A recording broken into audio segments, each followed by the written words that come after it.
How to build a Salesforce dashboard your CEO will actually trust. Your CEO looks at the Salesforce dashboard every Monday morning, and every Monday morning they ask the same question. Are these numbers even real? And honestly, they're right to ask because in most companies, Salesforce dashboard is not showing reality. It's showing a polished version of what people want the numbers to be. The pipeline is inflated with deals that will never close. The forecast is based on stages that mean very different things to different reps. The activity metrics are incomplete because half of the team forgets to log anything. So leadership just stops trusting Salesforce. They start asking for spreadsheets. They start running their own analysis. They start making decisions based off of a gut feel because the data does not feel reliable. And the problem is not that Salesforce cannot give you good data. The problem is that the dashboard was built incorrectly. In this video, I'm going to show you how to build a Salesforce dashboard that your CEO will actually trust. Dashboard that shows real pipeline, accurate forecasts, and the metrics that tell you whether your business is healthy or heading for trouble. Quick context, my name is Olivia, and I run a CRM consultancy for B2B companies with complex Salesforce environments. My team and I have worked across industries like manufacturing, financial services, logistics, nonprofits, healthcare, professional services, etc. We help teams turn Salesforce into a system that gives leadership cleaner data, stronger reporting, and better revenue visibility. One of the first things I audit with every client is their dashboard. Most dashboards I see have the same problem. They show numbers, not the truth. They show total pipeline, but not qualified pipeline. They show activity, but not whether that activity creates revenue or not. They show win rate, but not whether the forecast is accurate. A good CEO dashboard should not be decoration. It should be a decision tool. So let's build one around 6 metrics that actually matter. Metric number 1, qualified pipeline coverage. The first metric is qualified pipeline coverage. This answers one question. Do we have enough real pipeline to hit our revenue target? Notice the word real. Total pipeline is often a vanity metric. It includes deals that have not been touched in weeks, deals with unrealistic close dates, deals with no decision maker, and deal reps are afraid to mark it as closed lost because they're hopeful that something's going to happen. Qualified pipeline is very different. It only includes opportunities that meet clear criteria.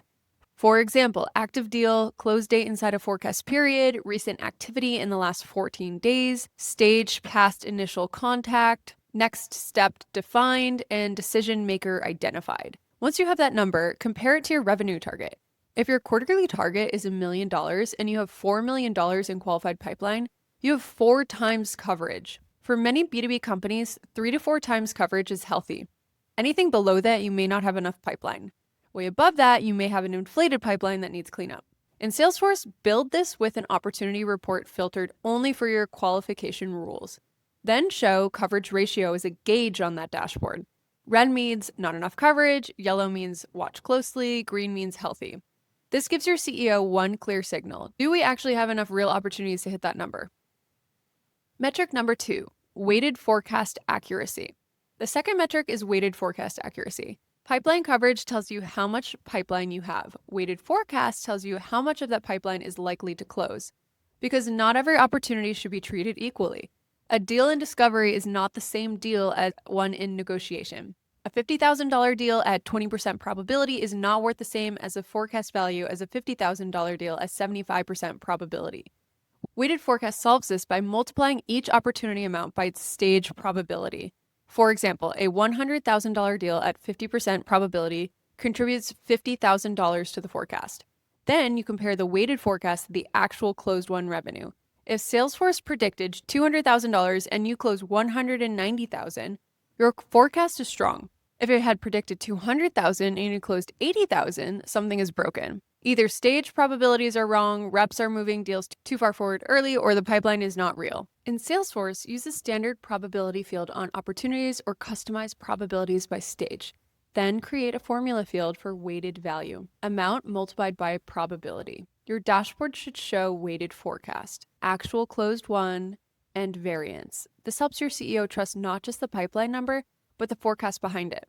Okay, metric number 3 is stage conversion velocity. This third metric tells you how fast deals move through each stage and where they get stuck. Most companies look at total sales cycle length. This is useful, but it hides real problem. A deal might have 90 days sales cycle, but where is the delay? Is it happening in discovery, proposal, negotiation, legal? Stage velocity breaks the process into pieces. For each stage, track the average number of days an opportunity spends there before moving forward. Then compare that to your benchmark. If a deal should spend 7 days in discovery but are actually spending 21 days, that stage has a bottleneck. Maybe reps are not qualifying properly, maybe prospects are ghosting, maybe the next step is really just not clear, but now you know where to investigate. In Salesforce, you can use opportunity field history tracking to capture stage changes in timestamps. Then report on average time spent in each stage. On the dashboard, show this as a bar chart with average days per stage. When one stage is far above your benchmark, your CEO can see exactly where deals are slowing down. That is much more useful than asking, why is revenue down after the quarter is already missed? Okay, metric number 4, deal health score. The fourth metric is deal health score. This is a simple way to separate strong pipeline from weak pipeline. A deal can look good because the amount is high and the close date is soon.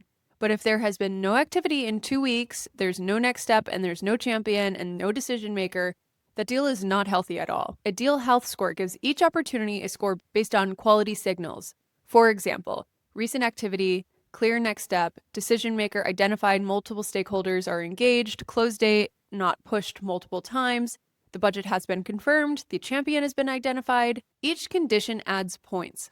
The final score can be out of 100. Then your dashboard shows pipeline grouped by health score. 0 to 50 is red, 50 to 70 is yellow, 70 to 100 is green. This is powerful because your CEO can see the difference between total pipeline and healthy pipeline. You might have $3 million in pipeline, but only $1 million in the green zone. That is a real conversation. In Salesforce, build this with a formula field on the opportunity object. The formula checks key fields and adds points when the deal meets your criteria. This turns subjective pipeline reviews into a more objective view of deal quality. Metric number 5 is leading activity indicators. The first of 4 metrics show pipeline health, but pipeline is just a lagging indicator. It tells you what already exists. Leading activity indicators tell you whether future pipeline is being created, but do not just track raw activity. Calls made, emails sent, meetings booked can all become vanity metrics if they're not tied to outcomes. What matters is conversion between activities. How many calls did it take to book that meeting? How many meetings does it take to create that qualified opportunity? How many qualified opportunities does it take to close a deal?